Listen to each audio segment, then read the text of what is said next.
Good morning. We've got nothing much going on at the allotment this week, so I've got to make some yoghurt this morning. So I thought I would show you how I do that. I always keep everything simple. I don't like things to get too technical or too difficult. So when I do things like this, I take the simplest possible route. If you want to make yoghurt, your own natural yoghurt, live to have every day, all you're going to need is some milk and some yoghurt. You don't need anything else.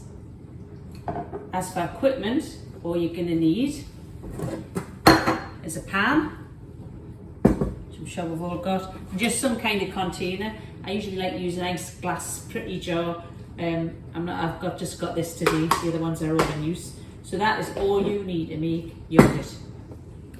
Most important thing is your yoghurt. It needs to be live yoghurt.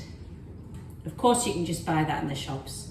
And when you start off, that's what you're going to need to do initially. If you go to the shops, little cartons like that, you need unflavoured yoghurt. It needs to be live. It will tell you on the side of the carton if it's live or not. It might say live, it might say contains lactobacillus. All that means is milk bacteria, which doesn't sound very nice, does it? But that's what makes the yoghurt live. It's a living bacteria in there, which are very, very good for you. Great for your gut and great to eat every day, for the flavour, but also for your gut health. The other thing that you're going to need is just some milk. Now, I'm not lucky enough to live in the kind of place where I could access unpasteurised raw milk or anything like that. Mine comes from Asda, so that's fine if that's what you want to do. You can use any kind of milk. Today I've got full cream milk. Usually I use semi-skimmed, just so I don't get too fat. But today I've got full cream. Of course, that's going to make your yoghurt creamier, which is always going to be nicer, isn't it? So that's what I'm using today. I haven't tried it with skimmed milk, but I can't see any reason why that wouldn't work. But I have to say it might be a bit watery and not brilliant. Non-dairy milks like oat milk and all that, I haven't tried it. I don't know whether that would work. You would have to investigate that further, because they're not really true milks, are they? Goat's milk, I'm pretty sure that would work just fine. So that's it to start. Very, very easy. First thing you're going to want to do, get your pan. You need to decide how much yogurt you're going to make. I'm the only one in this house who eats it. I just usually have it for breakfast, and I would probably make it once a week or once every 10 days, something like that.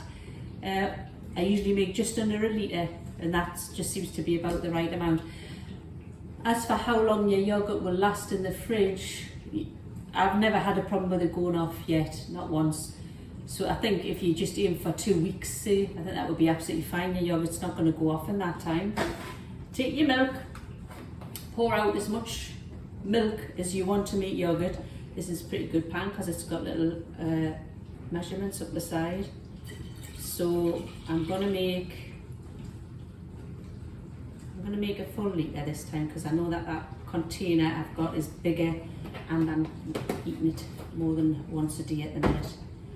Okay, so that is your milk in the pan.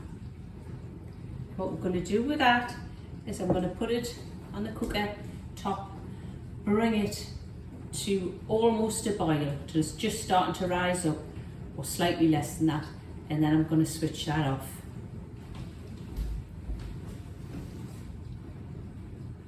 So there you go, that's the milk heating up now on the cooker. Now the reason that we heat it up like that is because we're trying to kill any bad bacteria in there. We're essentially growing a culture in milk, but it's a specific one, a one that we want in there that makes it taste good and means the milk doesn't go bad. Thought it was boiling over there for a minute.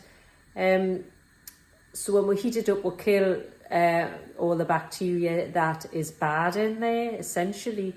Whether there is any in there, I don't know. I'm often tempted just to skip this step and just warm my milk slightly, but I have always heated it up to this extent, to almost boiling, and I've never had an issue. So I suppose if it's not broken, why try and fix it? So I'll get back to you when that's on the boil and I'll tell you the next stage. Alright, that's my milk almost starting to come up to the boil now. I'm just going to switch it off in a minute. And then I'm going to leave the lid off and let it cool down. If you want it to cool rapidly, you can pop it into your sink with some cold water or some icy water until we get it down to a different temperature.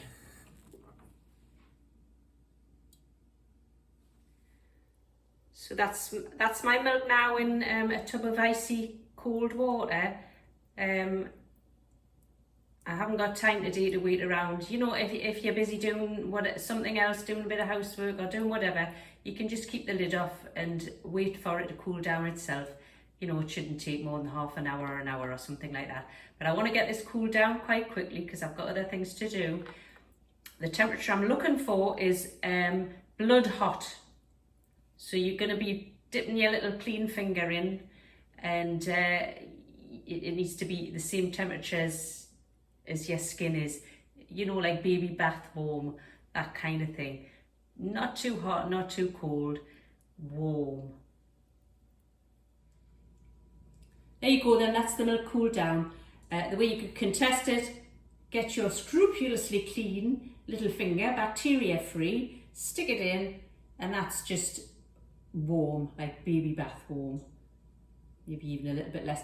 The thing is with the temperature of it, if you let your milk cool down too much, that's going to inhibit the action of the bacteria in the yogurt. The bacteria in the yogurt likes a nice warm environment to multiply.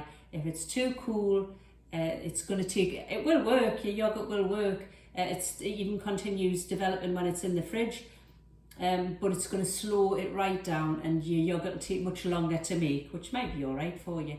If it's too hot, that would be fatal because you'll actually kill the bacteria and your yogurt won't work then. So there you go, that's just at the right temperature. Just going to wipe my finger.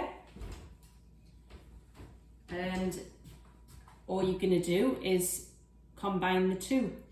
So what I'm going to do is put my yogurt into there.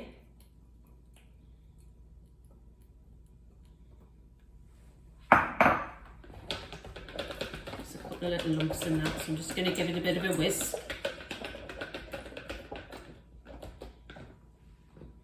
And then in goes the milk. Can you see like that?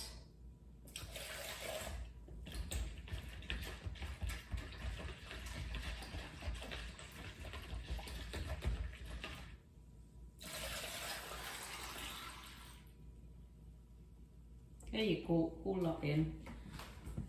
And it's actually as simple as that. That's it really. Give it a good mix to make sure all that yogurt with all that bacteria is right through. As for the amount of yogurt you need, really just put what you think in, a couple of spoonfuls. It's not an exact science. I imagine if you put more in, it's going to turn into yogurt quicker because there's more bacteria being introduced. If you put less in, it'll probably take longer for your yogurt to form. Just get it in and get it to develop. It'll work, I promise you. Okay. That's fine. Now all I'm going to do is pop my lid on. I want to wrap that up. I just use a towel. I wrap it up in a towel to keep it nice and warm. I usually just call it my little yogurt baby, and I pop it somewhere warm. At the minute it's, well, September now, we're coming on the autumn. All summer I've just kept it in the kitchen because that's the warmest room in the house. In the winter I put it in the sitting room because we have a wood burner and it's nice and warm in there. Wherever you think's warm, you could put it in an airing cupboard. I know some people just pop it in the cooker with the light switched on. That would work. Anyway, that's warm and toasty. As I say, if it is somewhere too cool, same as with the temperature of your milk, it will work, but it'll just take a long time to activate. I would expect this now. I'll get my towel. I'm going to wrap this up. I would expect this now to take anywhere between maybe 4 to 7 hours to work. It does seem to make a difference whether I make it in the winter or the summer.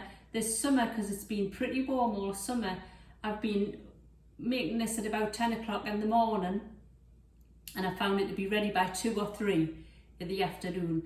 When I make it in the winter, even though it's in that room with the wood burner on, I'll make it in the morning, I'll leave it till bedtime, and then that's fine. The longer you leave it, the sharper the taste, that sharp yoghurty taste that you get, the longer you leave it, the sharper it's going to get. So if you like your yoghurt milder, you'd be advised to put it into the fridge sooner. If you like it sharp, leave it in the warmth for a bit longer. Once it's in the fridge, it will continue developing the entire time you've got it. So if you keep this yoghurt, which I do for a week or 10 days, by the end it's sharper in flavour than it is at the beginning. But that's all right, isn't it? It just gives you something different every day. The great thing about this is once you've made it once, you don't ever have to buy yogurt again, as long as you always remember to keep some back from your last batch. So I've made that now. When I'm getting to the end of it and I've only got a couple of spoonfuls left, I then make some more using those couple of spoonfuls to make the next batch. And that's that. That's how you make yogurt. Extremely easy. I will show you later on today, when this is finished, what it looks like. All right, here we are. It's later on this afternoon. It's actually taken quite a bit longer today for the yoghurt to set because it's been really chilly, and it makes a massive difference to how fast it'll set. Usually all through the summer it's set about 3 hours quicker than this. Anyway, here we are. It has set eventually, and I'm going to show you what it looks like. There it is, you can see. Set. I'll get a spoon and show you.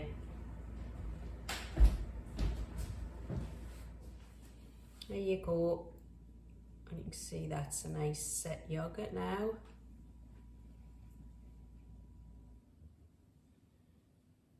Beautiful. It's a thing of beauty. So there you are. I hope you enjoyed this video, and I hope if you haven't made yogurt before, this gives you the courage to give it a try. There's nothing to it. You can't really go wrong. I'm going to pop that in the fridge now, and I'll be having that with my breakfast tomorrow. If you enjoyed my video, please subscribe, give it a thumbs up, leave a comment, and we'll see you next time, probably down at the allotment. Bye bye.